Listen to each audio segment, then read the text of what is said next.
Ooh, baby, it's December 25th. Happy birthday, Jesus. Let's all kill some trees. Yeah. I wanted to start my Christmas episode with a Christmas song, but I wasn't sure which ones were in the public domain, so I just made up my own. Not gonna lie, I think it might catch on. Season's greetings, nitwits, and welcome to Knitting Time with Willie. My name is Willie Muse, joined as always by my co-host, Nitcolas.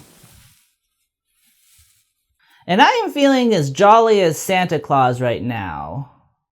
Granted, a lot of that has to do with the fact that the weight I gained during Thanksgiving makes it so that my belly shakes when I laugh like a bowl full of jelly.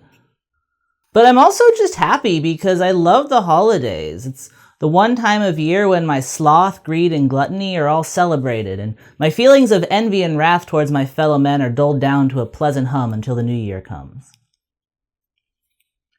It's unfortunate that the only two deadly sins that I don't embody are lust and pride, because those are the only ones that seem kind of healthy. When it came time to figure out what video I should make in order to best celebrate the season, the choice was obvious, because as many of you know, I am currently on a quest to find my own bad movie. And when you think of bad Christmas movies, there's one name that reigns supreme above all others. Hallmark. Not really sure why I did that little hand motion when I said Hallmark, but hopefully it added some nice dramatic flourish to the video.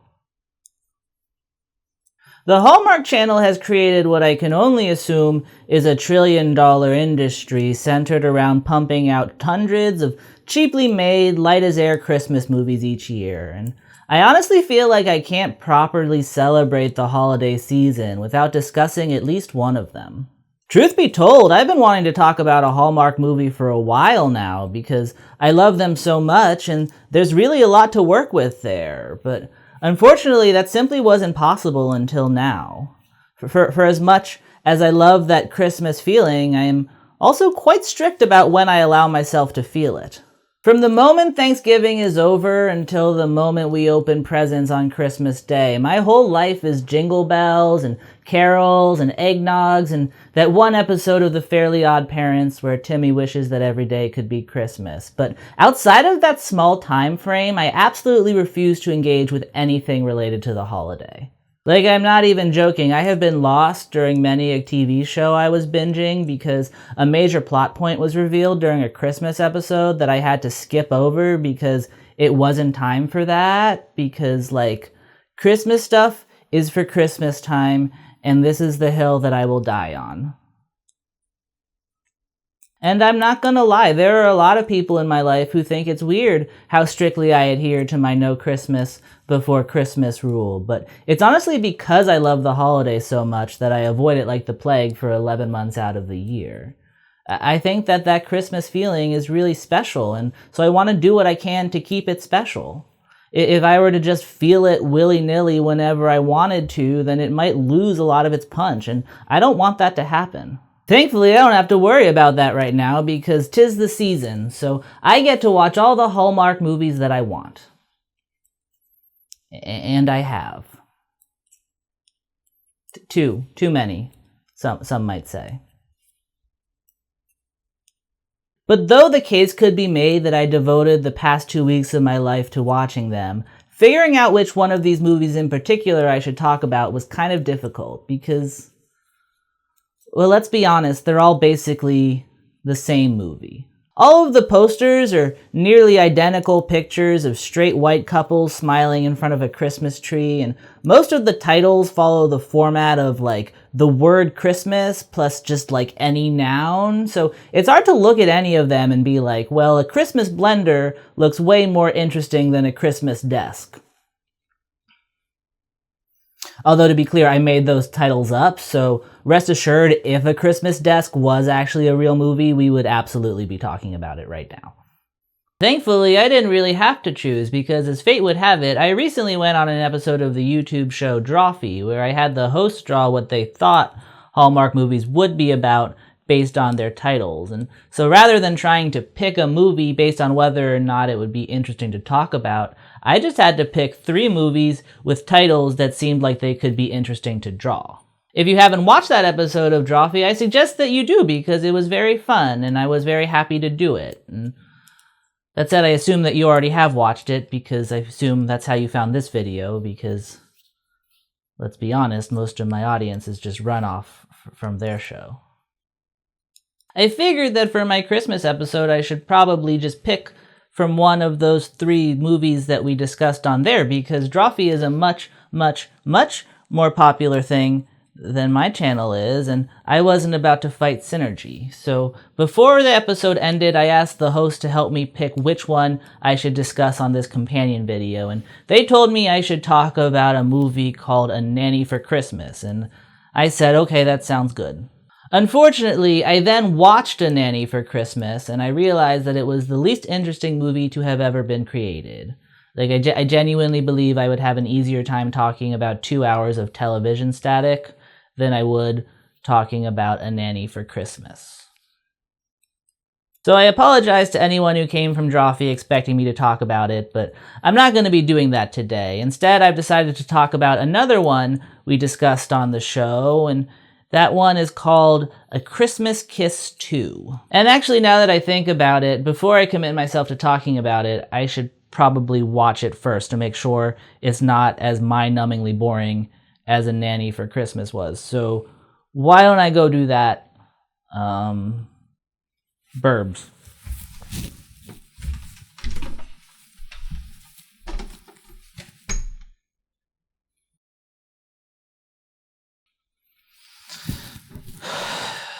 Okay, that definitely was not boring.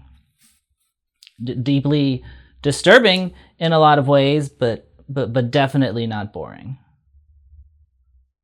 And now that I know what movie I'm going to discuss, let's discuss it, shall we? As always, I'll come back at the end to let you know if it's bad, if it's fun, and if I learned a lesson along the way. But yeah, let's get this Christmas celebration started. Welcome to Earth, baby Jesus. You're gonna be tortured to death by the Romans one day. Jingle bells!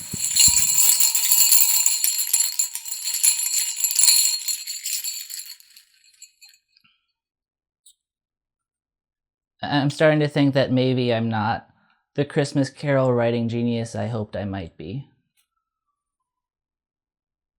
Whatever, let's just get this started, okay? Giving a proper summary of A Christmas Kiss 2 is difficult because the movie is already kind of just a summary of itself. There's really not a lot to it. Like, if you ask me to give a logline for it, I genuinely think the most specific I could get is 2 people fall in love, and it's Christmas. And that's honestly not very surprising. That's pretty par for the course for a Hallmark movie. They're all very simple films with not a lot of plot, designed to let you turn your brain off for an hour and a half and let the spirit of the season wash over you. Like, I would honestly say that they aren't movies at all so much as they are Christmas decorations. I feel like their main goal is to be on in the background to make your house feel more seasonal while you, like, make cookies or wrap presents or get into screaming matches with your family or however you celebrate the holiday. If Christmas is cocaine, then these movies would be like crack, you know? Like a cheaper alternative designed to give you a quick hit of the feeling you're looking for. At least I think that's how crack works. I've never done crack. Or cocaine, for that matter. I'm not mentally stable enough to attempt any drug harder than a glass of wine. As far as the movies themselves, I feel like the best way to describe them would be like what would happen if your mom's friend Linda made a movie. They all kind of play like weird little wish fulfillment fantasies for Republican housewives in the suburbs, which honestly might be why they all feel weirdly conservative to me. Which is not to say that they're political, because let's be honest, there are certain episodes of the Teletubbies with more of a point of view, but there is a certain amount of conservatism at play here, because like I feel like when someone says make America great again, the America they're talking about is the one that has only ever existed in a Hallmark movie. Like, the best way to describe it is that I don't think that climate change exists in the world of Hallmark movies, if that makes sense. And to be clear, that's not me saying none of these characters in this made-for-TV Christmas movie are acknowledging climate change. How dare they? I just genuinely think that everything takes place in an alternate universe where climate change just doesn't exist. Like, based on the clothes the characters wear and the fact that there's never a day in December when people don't need a thick but not too thick winter coat, I believe that despite the fact that the movies are all supposed to be set in the present day, the weather patterns of the world they exist in are actually closer to how they would have been in the 1950s. The world of Hallmark movies is eerily perfect. None of the things that people actually have to worry about in real life exist here, because here, the worst thing that can happen is two upper middle class white people don't manage to fall in love before December 25th. And that's kind of the point. You don't sit down to a Hallmark movie to deal with the stress of the everyday. They're supposed to be idealized and simple. And while that's all well and good, to get there, the people making them just flat out ignore basic aspects of the way that reality works in a way that's like genuinely kind of concerning sometimes. And I honestly don't think I've ever seen a Hallmark movie that's more concerning than A Christmas Kiss 2. So to show you what I'm talking about, why don't I just go through and talk about the plot more in-depthly? If in-depthly is a word. It's really hard to say, so I'm kind of assuming that it's not, but whatever. Let's talk about the plot. The movie follows Jenna, an ambitious young businesswoman trying to make it in the big city of Boston. Don't worry though, just in case you thought she might be one of those heartless big city career women, know that she has 2 coffee cups. She's thoughtful enough to bring coffee in for one of her coworkers, and that's how you know she's a good person. I've seen this trope used a lot in Hallmark movies when the main character is a workaholic, and I think it's supposed to show that yes, they're focused on their job, but they still care about the people around them enough that they're not bad people. And it's like such a weird way to go about showing that, because like I don't know, it's not like they're bringing their coworker insulin every day, you know? Literally every office I have ever worked in has given its employees access to coffee in some form, so her having to bring in an extra cup speaks less to her own kindness and more to her coworkers' laziness that they wanted a special kind of coffee but couldn't be bothered to get it for themselves. That said, I might also just be bitter though, because I don't think I've ever had a coworker who likes me before, so I've never really had anyone to bring me coffee. Jenna gets into the elevator and looks up at some mistletoe that's been hung from the ceiling, which is both the first indication we get that this is a Christmas movie and the first indication we get that the people making this movie stopped paying attention to how human society functions the moment that Reagan left office. Like, the mistletoe is actually extremely important to the plot because it's the reason behind the titular Christmas kiss, but its inclusion in the movie is so extremely tone deaf, and the fact that they were like, okay, let's hinge our entire story on this is honestly kind of baffling.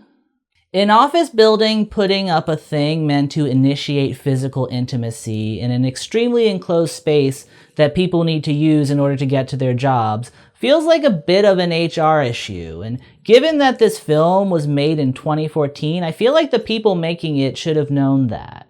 And like, granted, the fact that they made the plot point so integral to the story isn't like the most outlandish thing to ever happen in a movie, but it does kind of make it so that everything that happens because of it feels like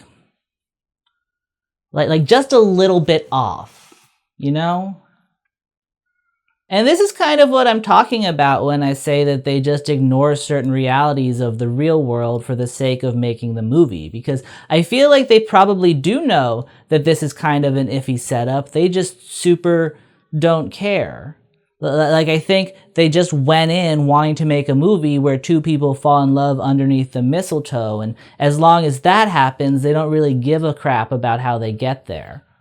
There's almost a Mad Lib-ish quality to this movie. Like I'd believe you if you told me that the writing process for this script was just two people in a room being like, okay, we need a time of year, Christmas, and we need a way to fall in love, mistletoe, and a career, working in a fashion magazine, and they just popped those words into the blank spaces and came up with a plot summary for this movie that way. Which, like, speaking of, if you want further proof that the people making this movie have just, like, willingly blocked out the last 40 years of reality, then know that they've set their movie in a world where print media is absolutely booming. Like it's so profitable that a small family-run fashion magazine based in Boston is able to support multiple employees, and our protagonist is one of them. Although in the filmmaker's defense, I think that in this instance, they at least had a reason to pretend like print media wasn't dead, and that's because this movie is very clearly sponsored by Kay Jewelers, and they needed an excuse to show a lot of diamonds. And yeah, the way that they work this in is not subtle. Helmet, I need to get plenty of close-ups of this ring, lots of light bouncing off of it, lots of sparkle, especially when Alec is about to get on one knee and propose. It's all about the ring and the romance. Also, for those wondering, the second coffee is for her flamboyant photographer friend, and I don't have much to say about him except that his name is Helmut, which is kind of an awesome name. If I were allowed to have kids, I'd definitely name one of them Helmut. When the photo shoot wraps, Jenna walks to meet with her boss Mia, and the movie uses that opportunity to get literally every piece of exposition they can out of the way. Like they just have this random lady pop into an elevator and interrogate Jenna about every last detail of her life. Jenna, it's good to see you. Hey, Miss Hall. How do you like your new Trend location? Oh my gosh, we love it. And you did such a great job designing the offices. Designing the Trend offices was a dream project. Well, you've made us love this building even more. I never thought I'd meet anyone who clocked more hours than me, but you and Mia certainly have me beat. Yeah, well, I guess working for Mia has been my dream project. She has built a very impressive fashion empire. Pretty much single-handedly. Well, I hope she doesn't have you working through Christmas. First floor. Not this year.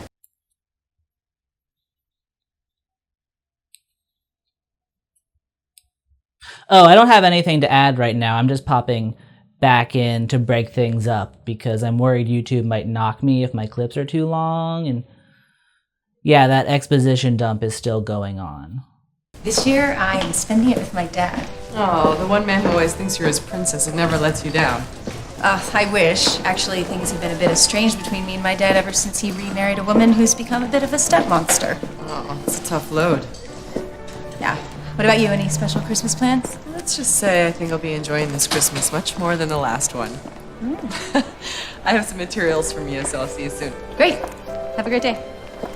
And as much as I want to knock the movie for clunky screenwriting, you guys are now caught up on literally everything you need to know about the character's life. So, like, it has made my job a lot easier.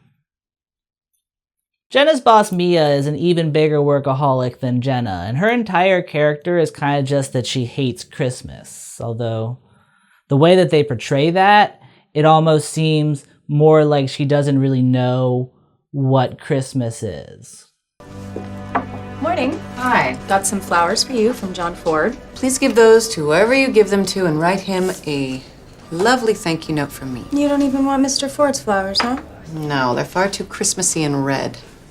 I thought you were just as bah humbug about the holidays as I am. Like, those are very clearly roses. I can think of no less Christmassy flower than a rose. Maybe a tulip. When Jenna goes home, we then meet her extremely supportive platonic male friend named Sebastian, played by Jonathan Bennett from Mean Girls, and somehow that character I just described is canonically straight, because gay people flat out don't exist in the world of Hallmark movies. Like all good best friends, he exists to bring Jenna Chinese food unprompted and inspire her to pursue her dreams of becoming a fashion designer. Hey, neighbor. Hope you're hungry. Don't come in unless it's something I want. Chengdu chicken and chow mein and Chengdu chicken and chow mein. Oh, tough choice. Wow, look at these designs. These are stellar. Look at you cranking them out. You show them to Mia yet? No, I haven't. I'll probably wait till after Christmas. What? No, you always have an excuse. A holiday, Christmas, graduation, a birthday. Do it now. Jenna has designed a bunch of dresses in her spare time, and Sebastian is pressuring her to tell her boss about them. And the movie makes it seem like if she does this, it will somehow result in her getting her own dress line, which, I'm not entirely sure how that's supposed to work exactly. Like I said, she works at a fashion magazine, so while it is a related field, I'm not sure what her boss is supposed to do to help her start producing dresses. Like it kind of feels like if someone who worked in an Indian restaurant went to their boss and was like, I have a great idea for a candy bar we should mass produce. Yeah, they're both in the same field of food, but that doesn't mean that the infrastructure is there in any way. On top of that, she literally just has sketches, and while I admittedly don't know very much about the design process, I feel like that's not the hard part about getting a fashion line off the ground. Don't get me wrong, this nondescript drawing of a black dress is way better than anything I could possibly make, but I can't imagine anyone seeing it and being like, yes, this was the missing piece that I needed. Now producing an entire dress line will be a snap. That said, though, if you think that there's a chance that this movie will end without her dresses being produced, as if by magic, then, well, friend, you simply don't understand how Hallmark movies function. The next day, Jenna is responsible for a photo shoot for a fancy jewelry company that isn't K Jewelers, and because they're snooty and overpriced, unlike K Jewelers, they're late getting the diamonds to the office. So, Pierre wants to add some jewelry, a necklace and 2 earrings. Yeah, when? Soon, we hope. Okay, we wait. Keep going. Nice. You did say soon, didn't you? Hours ago. Yeah, so what's the holdup? You know, it's a different excuse every time. I'm just gonna call him again. Bastards! That's why you should always shop at good family-oriented companies like K Jewelers. Because they take so long delivering the jewelry, the models have left by the time the guy from the fancy diamond company arrives, and so this happens. You do realize, with Tiffany long gone, you're going to have to model. I don't see why. Well, Mia's certainly not going to. It's too late to get to anyone else. Oh, and you're right, with the new website deadline, there's no other choice. And I honestly love the idea that any fashion magazine in the world would be like, well, but I guess our random employee is going to have to do because that's how business works. Don't get me wrong, she is beautiful, but she's clearly not a professional model. Like that last photo doesn't even have any of the jewelry in it, which is not really what you want in an advertisement for jewelry. Also, while I guess it's nice that they let their models go home before the jewelry guy got there, I do wonder what was so important that the models couldn't stick around. I feel like if you're a fashion model who somehow managed to book a high-end diamond advertisement in Boston, you're not going to pass up the opportunity just because you have to wait around for an hour.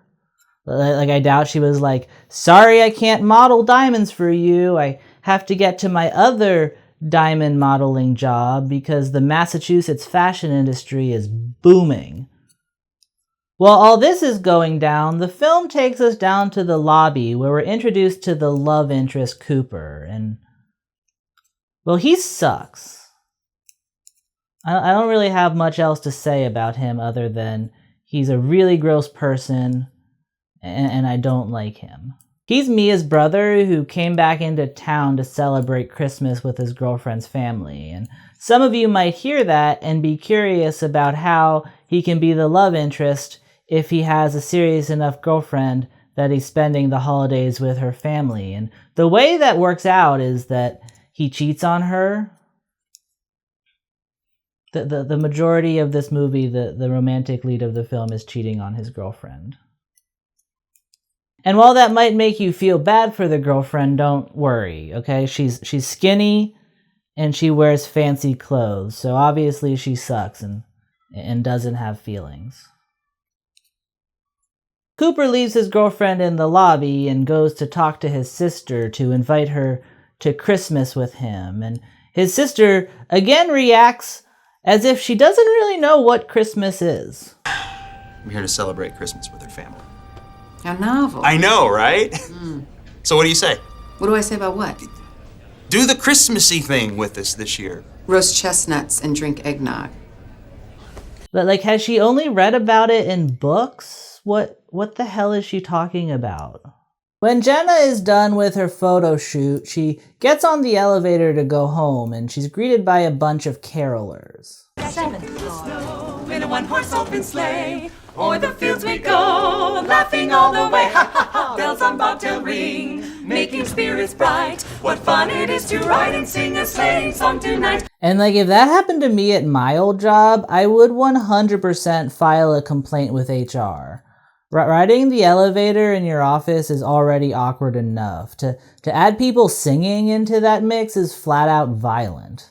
Like, I have to imagine that the only reason she didn't punch every last one of them in the face is because she's clearly stealing those diamonds right now and she doesn't want to draw attention to herself.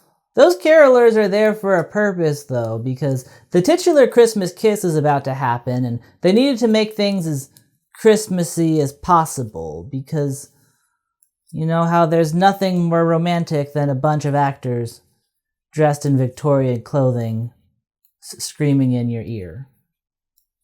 When the elevator opens up, Cooper falls instantly in love with Jenna, and this is the most unrealistic part of the movie for me. Like not the fact that it was love at first sight, but the fact that he was able to feel love at first sight despite the fact that there were carolers around. Like, maybe I just have a thing about loud noise, but I feel like it would be impossible to be attracted to anyone in that situation. Like, Norman Bates himself could be standing in front of me, but so long as there were people screaming jingle bells in my ears, I wouldn't be able to feel a damn thing. I guess Cooper is a lot hornier than I am, though, and so he commits his first of many predatory acts designed to get Jenna to fall in love with him.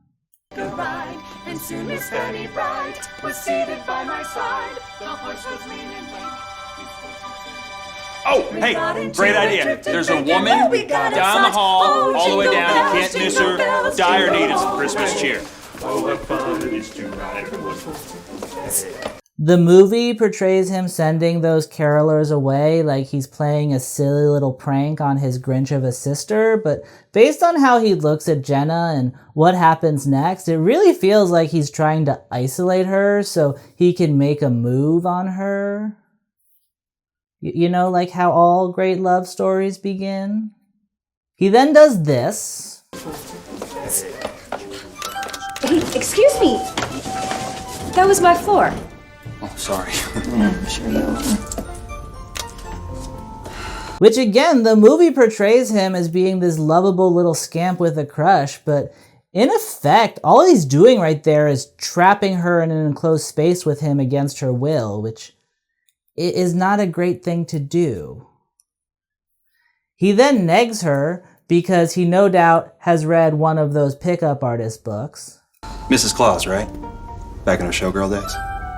I am not showgirl claws. I'm standing in for her. You're feisty. And then, somehow, the elevator breaks, which, like, if I were in Jenna's shoes right now, I would 100% assume that I was about to be murdered. I think you're stuck with me. I'm not stuck with you, so think again. Oh, Great. I guess you really are stuck with me. And I'm not entirely sure how that happened. She said that she was on her floor, so they shouldn't have been moving, and I'm not entirely sure how a stationary elevator shakes like that. Although that said, given how everything else in the scene played out, I kind of feel like Cooper might have just cut a wire when we weren't looking. And now, while trapped with no escape, our heroine shares her first kiss with the love of her life. So please enjoy the moment that this movie is literally named after. Wow. Do you have a cell phone? I do. Can you please call somebody so that we can let them know that we're stuck and I can get back to work? Why would I want to do that? When I can do this.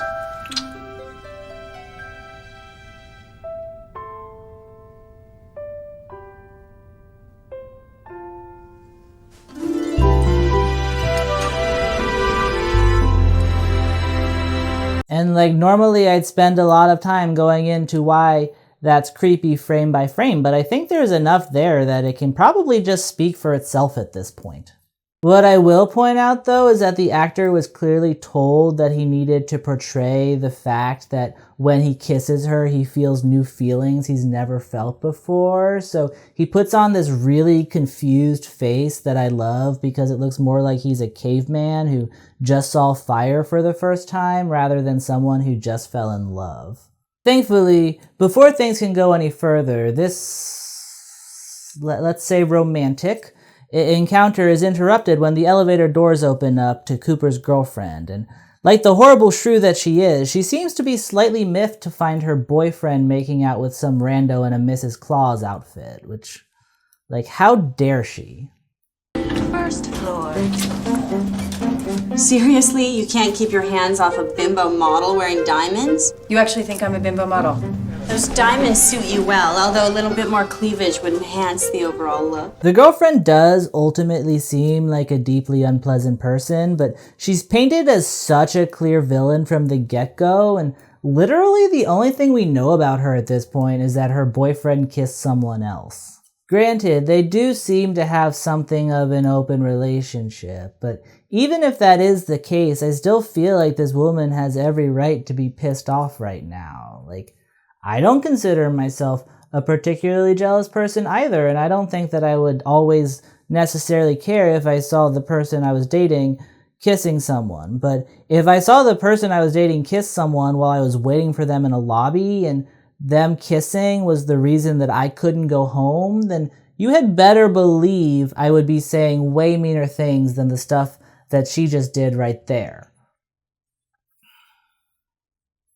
Mama doesn't like to wait.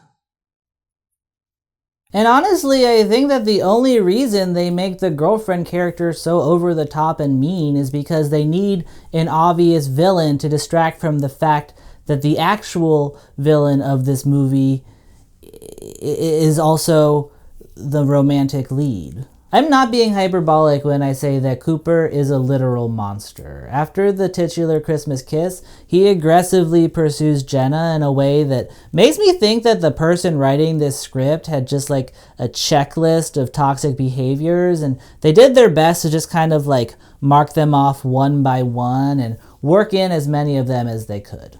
I genuinely believe that you could turn this into a psychological horror movie about a woman who is manipulated into falling in love with her own stalker, and literally the only thing you would need to change about it is the score. Like, that is how bad shit gets. After falling in love with Jenna, Cooper decides that he wants to stick around for longer than just Christmas, so he decides to give himself a job at the magazine because apparently he can just do that. Nepotism is kind of like just like an accepted fact in the world of Hallmark movies. It pops up a lot more than you would expect for some reason. The magazine was founded by Mia and his parents, apparently, so Cooper owns half of it, and so he just kind of makes himself Jenna's boss in an effort to try and get her to fall in love with him. And if that sounds creepy in concept, just know that it's actually way worse in practice somehow. Like, the rest of the movie is kind of just like a guide for how to get sued for sexual harassment at your job. I'm not entirely sure why you'd want a guide for that, but if you were looking to get sued for sexual harassment at your job, then this movie would be an extremely useful resource. I'm not even joking that this right here is what he does in the first moment in his first day on the job. Hey, sis! You are not here, therefore you're late. I am ready for work. I'm with our beautiful assistant right now. Whoa, she's not a plaything, Cooper. She's my assistant and she has work to do. Actually, since I am co-owner of Trend, she's our assistant, and I haven't had my breakfast yet. So our assistant is going to accompany me to breakfast. What? What? What? Yeah, he literally uses his authority to make her go on a date with him. Like, it's not even kind of ambiguous. He stops just short of saying, you have to do what I say, so have breakfast with me if you want to keep your job. What's worse is that he straight up tells his sister that he's doing it, and rather than being like, absolutely not, she's just kind of like, hey now, stop that, you little scamp. Like, in her defense, she doesn't seem to condone the idea of Cooper dating Jenna, but it's done more from the perspective of you shouldn't do that because you'll hurt Jenna, then you shouldn't do that because you're her boss and this violates all sorts of labor laws. I want you to stay away from Jenna. She's the best assistant I've ever had, and she's one of the reasons that I've been able to build this company to where it is now. She's smart. She's got a great head on her shoulders, and she's easy to work with. She's a godsend, and I don't want you blowing it just because you have some itch that you need to scratch. And like, even though they have just talked about how he is clearly trying to bang his employee, she does very little to stop him when he straight up just forces himself into sharing an office with Jenna, so she'll have to be in the same room as him all day. Like I'm not even joking. This is what happened directly after that clip I just showed you. It's basically in the same breath. I'm gonna need some office space. Wait, you want to stay working here at Trend? Yes. And the office next door looks quite roomy. That's Jenna's. Well, yeah, I mean, who better to learn from other than you? And I highly doubt you want to play mentor to me. Do you have some ulterior motive? Like, obviously he has an ulterior motive, Mia. You were literally just talking about his ulterior motive. What the hell is wrong with the people in this movie? Honestly, the more I talk about it, the more it's starting to make sense as to why that mistletoe was hung up in the elevator earlier. Like clearly, this magazine does not have an HR department. Hey, Rumi. Rumi? Oh, we're gonna be office mates. Did this come from Mia? No, that came from me.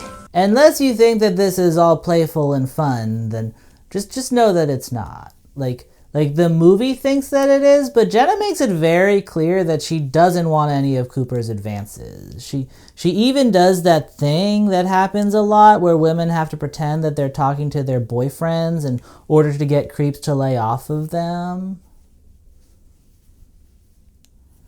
It doesn't work though. Cooper just kind of ignores her.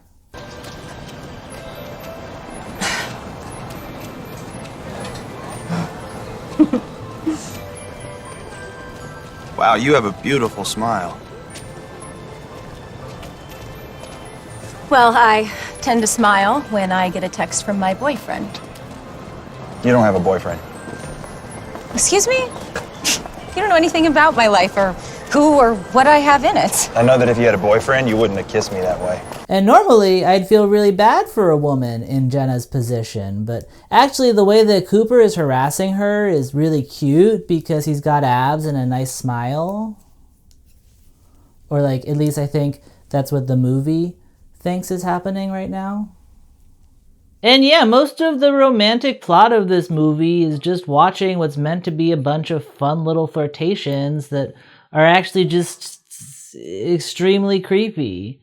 Like when I said you could turn this into a horror movie, I was not exaggerating in the slightest. Like, take for example this scene where Jenna first finds out that she's going to be working with Cooper. Your sister told me all about how you like to pick up models, give them really cheesy pickup lines. So you are from Trent. I'm Mia's assistant. But you were modeling last night. Yeah, it's irrelevant. I'm in a really big hurry. If you could please get your things. I gotta tell you, I'll be the first to admit that I have kissed many women. But last night, that kiss, that was amazing. I mean, that was different. I mean, that kiss was electric. Okay, now here's that exact same scene, but just with tense music added to it. Wow. Your sister told me all about how you like to pick up models, give them really cheesy pickup lines. So you are from Trent. I'm Mia's assistant. But you were modeling last night. Yeah, it's irrelevant. I'm in a really big hurry. If you could please get your things. I gotta tell you, I'll be the first to admit that I have kissed many women. But last night, that kiss, that was amazing. I mean, that was different. I mean, that kiss was... And honestly, you don't even need to change the music to make it scary. Like, this is a literal, unedited clip of what the movie believes to be playful banter.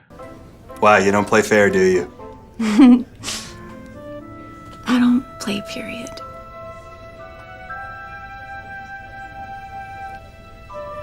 This isn't a game.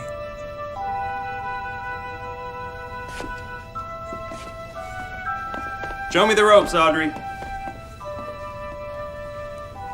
That was chilling. Jesus Christ, Hallmark Channel, what is wrong with you?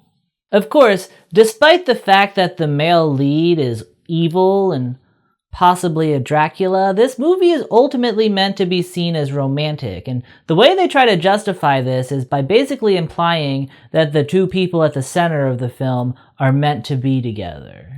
As you can clearly see from his face there, the moment Cooper kisses Jenna, he falls madly in love with her, and despite her many assertions to the contrary, the movie pretty clearly implies that the same thing happens to Jenna. As such, Cooper isn't so much harassing his employee as he is acting on the forces of the universe telling him that Jenna is his soulmate. Like, I feel like the movie would tell me what happens in their courtship doesn't really matter because everything works out in the end. And after I said, holy shit, a talking movie, I would probably respond by saying, that is absolute horseshit. Like, I guess that the fact that Jenna is ultimately interested in Cooper and Cooper seems to realize that on some level does kind of make the way that he acts seem a little bit less sexual assaulty, but it makes the movie as a whole infinitely more creepy because it means that it's both justifying and romanticizing the idea of pursuing people against their will. Like, if A Christmas Kiss 2 has a lesson, it's probably that sometimes no means yes, and that's not a very good lesson to teach people. Right now, some of you may be wondering how the movie can manage to maintain the cute romantic tone you expect from Hallmark when it has so many parts that are so obviously not great. And the way that they do this is by basically making every other aspect of Jenna's life so terrible that the stuff that happens to her involving Cooper doesn't seem as bad by comparison. And you know, rather than trying to explain what all those bad things are myself, I should probably just have the movie do it for me in the form of yet another huge exposition dump. So, how'd it go with Mia today? I knew there was a reason why I was hesitant to show her my designs. She was less than thrilled by them, and then politely told me to stick to my day job. And now I have to deal with her brother and his girlfriend. The one that called you the model bimbo? That's the one. Oh, and then take a look at this. My dad actually sent me an email with Christmas gift suggestions for Ruth, her son, and his kids. Do you even know these people? No, I mean, I've met the son once, but I have to go shopping tomorrow now. You know, say what you will about this movie, but it makes itself very easy to summarize, and for that I am eternally grateful. As we learned from that itemized list she just gave us, Jenna has 3 main stressors in her life that don't involve her creepy boss / future husband. And the first is that she wants to be a fashion designer, but her boss won't make her one, which, like, again, I still don't entirely understand what the plan is there, but it does seem to be bumming Jenna out. Like, in her defense, her boss is as much of an asshole about it as she possibly could be. Like, I don't think she should feel bad about not instantly giving Jenna an entire fashion line when she asked for it, but Mia kind of just refuses to look at her sketches and tells Jenna to stick to her current job, and as best I can tell, the reason she does this is because Jenna is a good assistant and Mia doesn't want to lose her, which, not gonna lie, that's kind of shitty.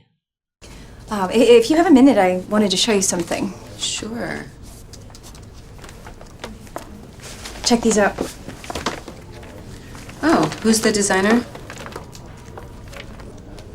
Me, actually. I didn't know that you had any interest in designing. I do. Very much so. Don't get me wrong, I love my job here, but it's my passion. It's ultimately what I want to do. What do you think? You know what I think, Jenna? I just think that you're really good at what you do here. You're fabulous. You're indispensable to me, and I think that you should really focus on what you're good at, which is here, the trend. You're right. Thanks.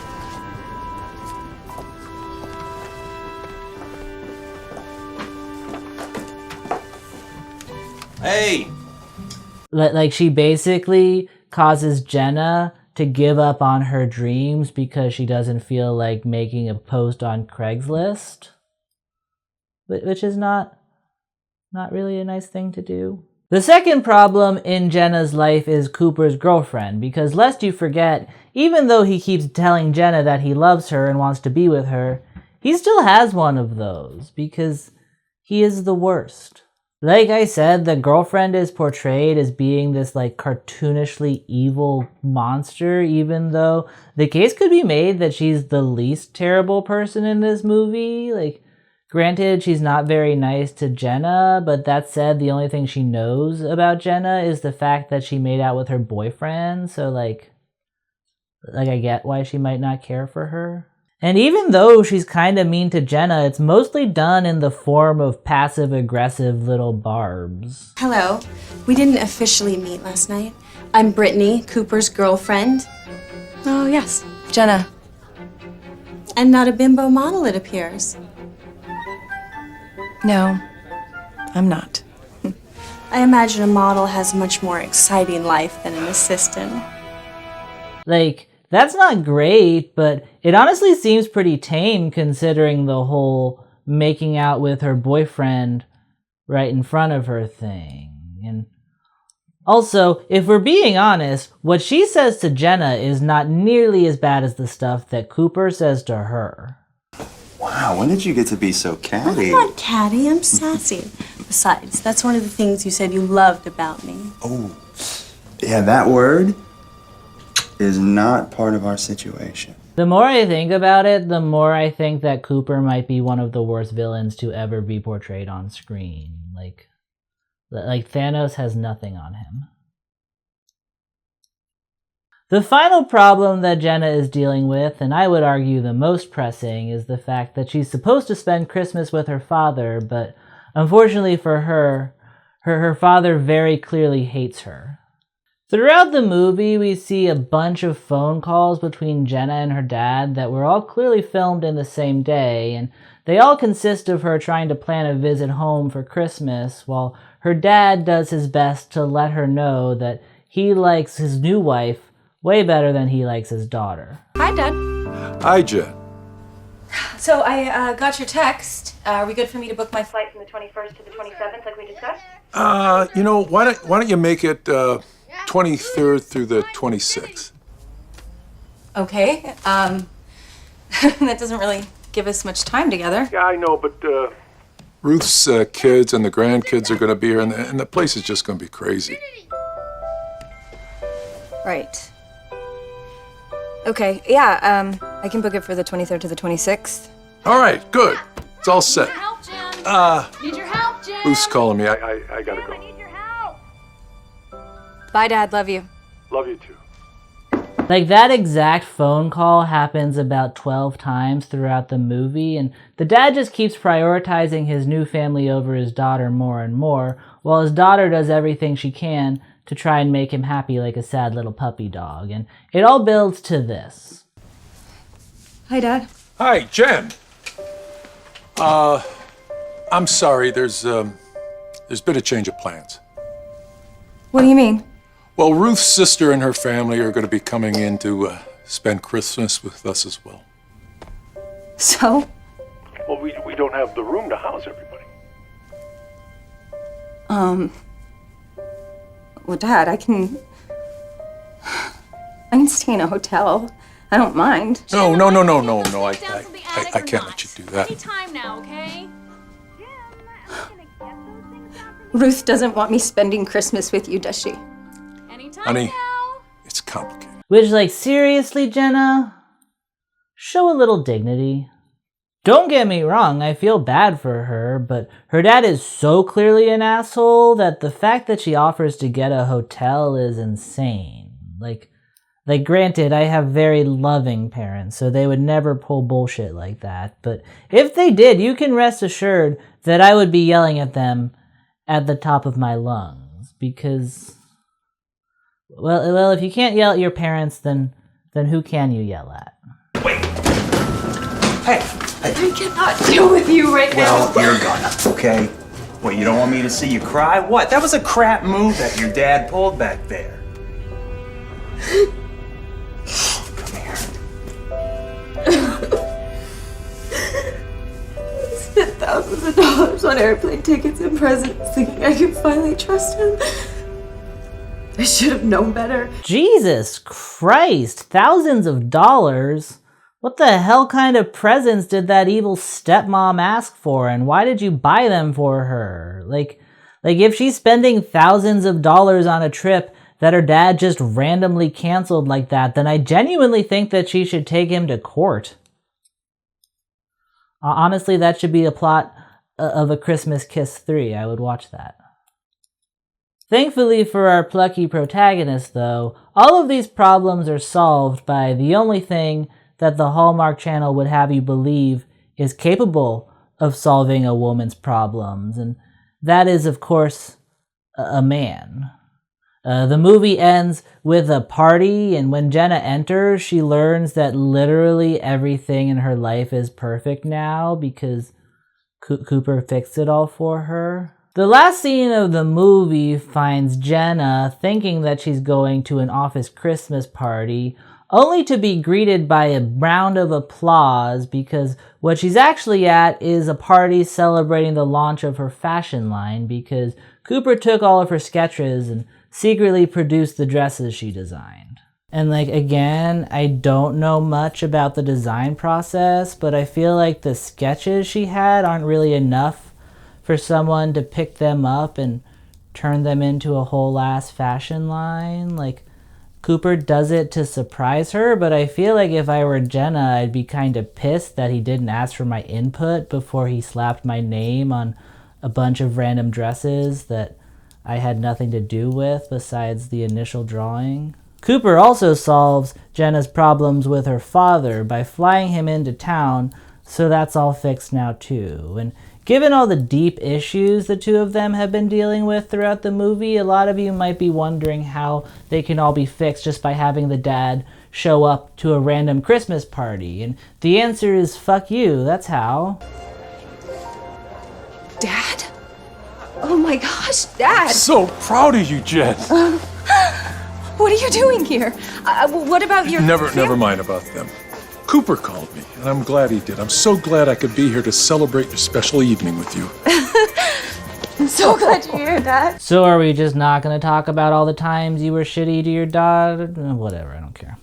Mia tells Jenna to meet Cooper in the elevator where he first assaulted her, and when she gets there, he pops the question, which is very weird. Like, even if he wasn't a horrible creep and they did have a nice relationship, they still probably shouldn't be getting married yet.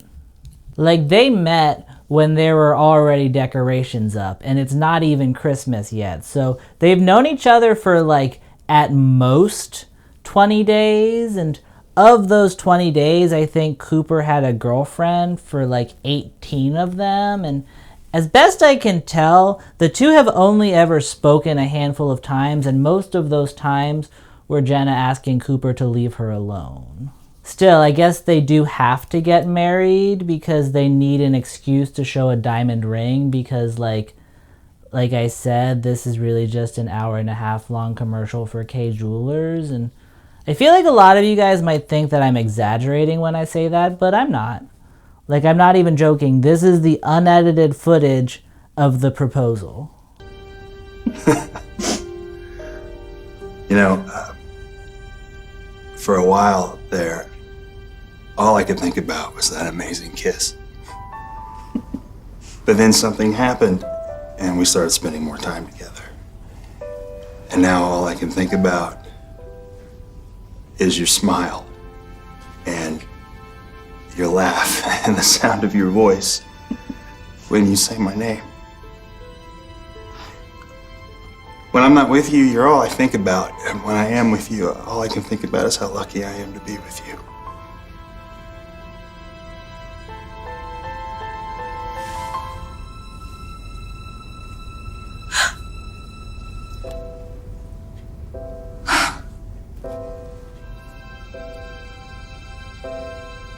I asked your father here for his blessing. And since every kiss begins with K, the two of them share yet another Christmas kiss. They are engaged now, and given how beautifully their relationship started, I'm sure they will have a lovely marriage with absolutely no issues whatsoever. Merry Christmas, everybody. It's ho ho horrible. I'm sorry, that was really dumb, but yes, it is bad, very much so. That said, I'm kind of hesitant to call it bad because I also feel like it's exactly what it's supposed to be. Clearly the people making it were hired to make a Hallmark movie, and they made one of the most Hallmark movies I've ever seen. Like, it doesn't take place in a small town, but outside of that, it checks literally all the boxes. I also think that a lot of the actors in here are actually pretty good. Jonathan Bennett, especially, is a lot more engaging than I was expecting him to be. Like, he's so handsome that I guess I always assumed that the reason he never took off after Mean Girls had to mean that he was a bad actor, but watching this movie made me rethink that. Now the only reason I can think of for why he's not a bigger star is homophobia, which is a lot sadder. Hell, even the guy who plays Cooper manages to be pretty charming despite the fact that the person he's playing is a certifiable monster. Like, I'm not sure that this is what he was going for, but I'd say that his performance here is on par with, like, Christian Bale in American Psycho, which isn't nothing. Still, with all that said, yes, this is a very bad movie. Kinda? The way I judge if a bad movie is fun or not tends to come down to how often it makes you want to scream stuff at the screen, and by that benchmark, this movie is very fun. That said, after a certain point, most of the yelling at the screen was just like, hey, leave her alone, please. So, like, I'm not sure how fun that actually is in the long run. There's a lot of insane stuff in this movie that I didn't talk about, so if you were able to find the humor in the clips I showed you, then I'd recommend watching the whole thing because I actually think it's a lot more insane than I was able to portray in this video. That said, if you were creeped out by the clips, then I wouldn't recommend watching the whole thing because like there's a lot more creepy stuff in there that I didn't show you. No, not really. Like, if we're being honest, I came away from this movie with more questions than answers, and of those questions, the one that's been bugging me the most is, why is this a Christmas movie exactly? Like, granted, it does occur around Christmas time, but also, like, so does Die Hard. And I know that that is also considered a Christmas movie by a lot of people, but there's also a lot of debate around whether it is or not. And I don't think that would ever occur with this movie, even though I would say that Christmas plays about the same role in each of them.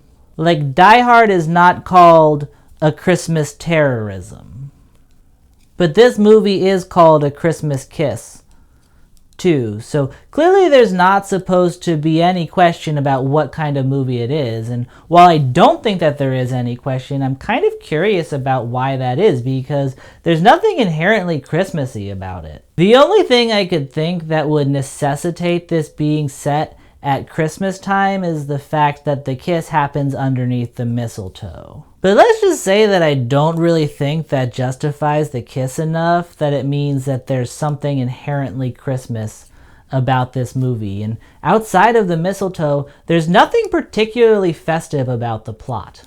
Hell, they don't even actually show Christmas ever. I think that the story cuts off sometime during Christmas Eve, which is a very weird thing when you think about it. Having a Christmas movie that doesn't even show Christmas Day is kind of like having a Tilda Swinton movie that doesn't make you question your sexuality on some level. It's an important thing you're leaving out, and without it, you're not really getting the full experience.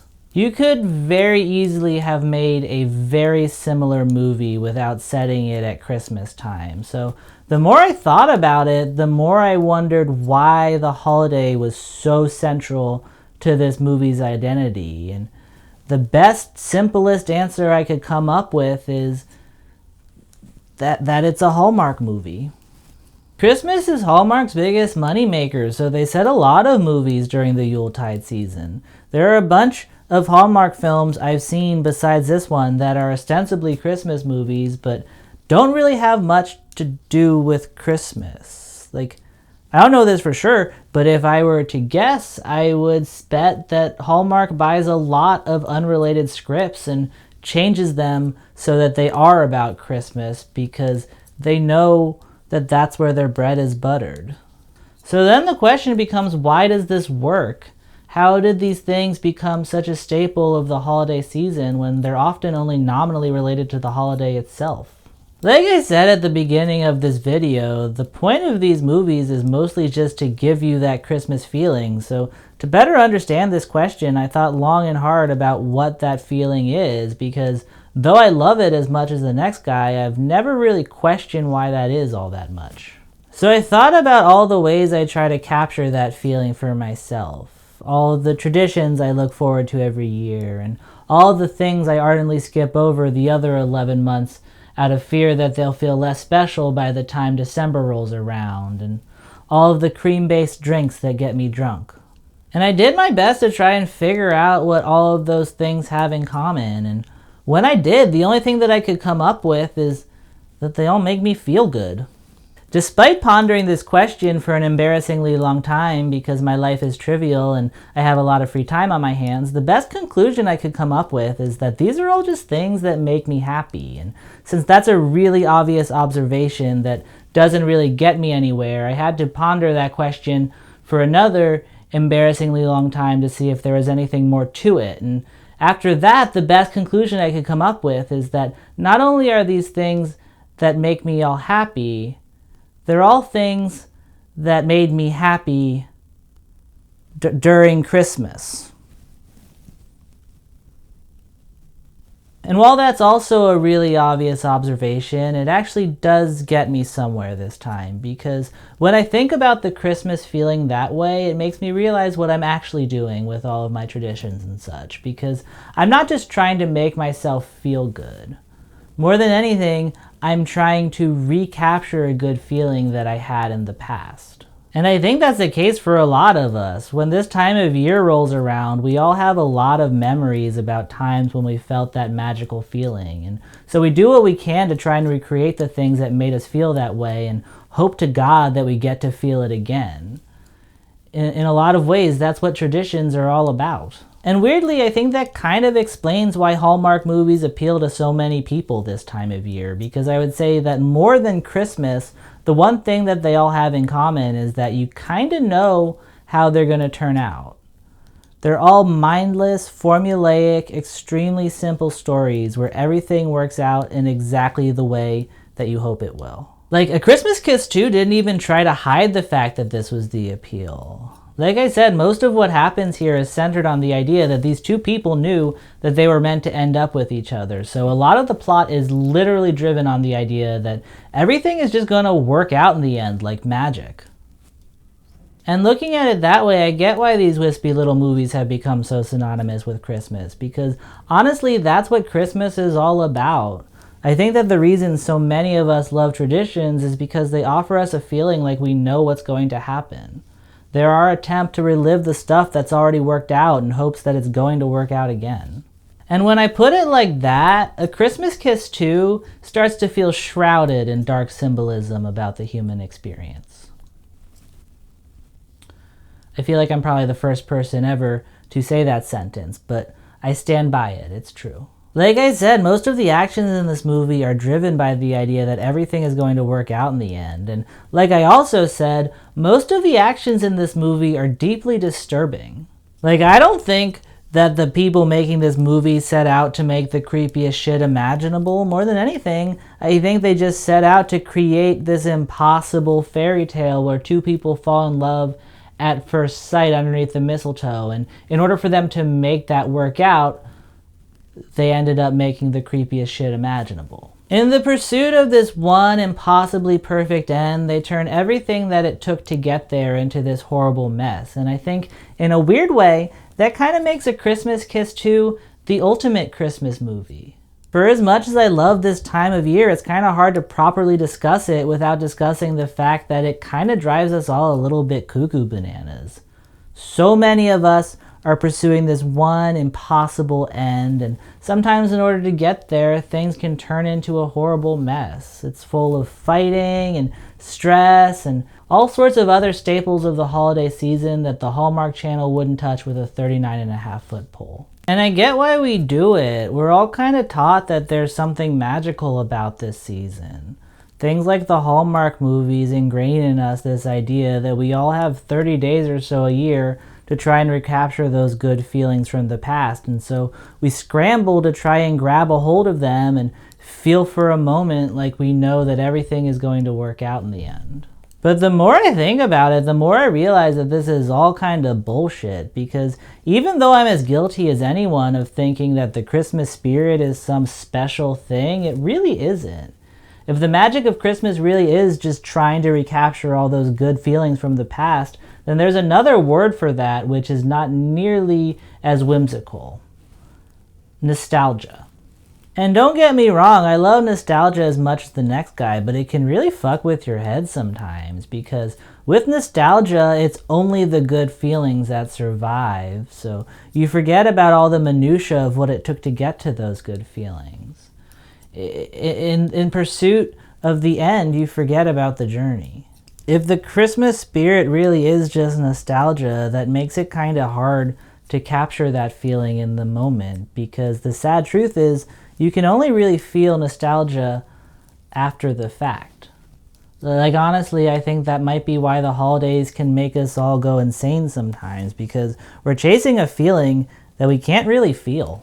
Not to talk about MAGA for the second time in a Christmas video, but let's talk about MAGA, because I really do think that that's where nostalgia can lead us sometimes. You get so lost in your own nostalgia that it's all you can focus on, and you end up sacrificing your present in pursuit of a past that never really existed. I do my best to preserve that feeling of Christmas with everything that I've got, but the sad fact that I'm realizing with each passing year is that no matter how hard I try, I can't really do it. more and more I find that feeling slipping away. Traditions that I look forward to every year pack less of a punch in the actual moment, and I start to feel a certain level of sadness, like there's something wrong with me, that these things that I love don't spark the same joy in me that they used to. And maybe there is something wrong with me. But I don't think that's the reason why sometimes it feels like that Christmas feeling is slipping away. I honestly think that the reason it feels like it's not as strong as it used to be anymore is because it was never all that strong to begin with. Like, I think there's a chance that this stuff only ever existed as a memory. I think nostalgia is the victory prize we get for making it through the moment, and I think that's great. But if that's the case, then I think it's important to remember that you still need to have the moments to make it through. And I think that's a trap that a lot of us fall into this time of year. We become so focused on the idea of these impossibly perfect ends that we lose sight of the moment it takes to get there. You become focused on trying to recapture these past good feelings that you stop creating good feelings for your future self to try and recapture. I talked in the beginning about how I try to preserve the Christmas feeling by only letting myself feel it for a short window of time every year, but maybe I should be doing the opposite. Rather than putting a lot of pressure on some arbitrary traditions to be the things that make me happy, maybe I just need to recognize that it's not the traditions that make me happy so much as the feelings that they bring me. And those feelings can honestly come from anywhere. Because any moment of our life can become nostalgia if you manage to make it through. If we really all are chasing after that feeling like it all worked out in the end, then really you just gotta keep going forward until you reach the point where everything works out in the end. So yeah, Merry Christmas. And if you want to give me a present, like and subscribe and share and watch my old videos and whatever the fuck you're supposed to do at the end of these videos. I don't know. I'll talk to you in the new year. I'll have a top model video, don't worry.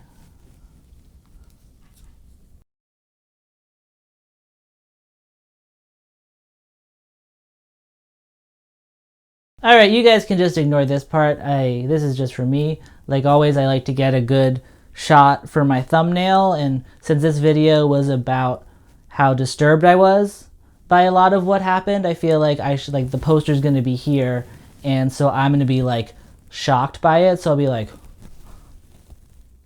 or like, ooh, I like that one. Ooh. I don't know how I look in all of these, but hopefully this one works. Ooh. Okay, goodbye.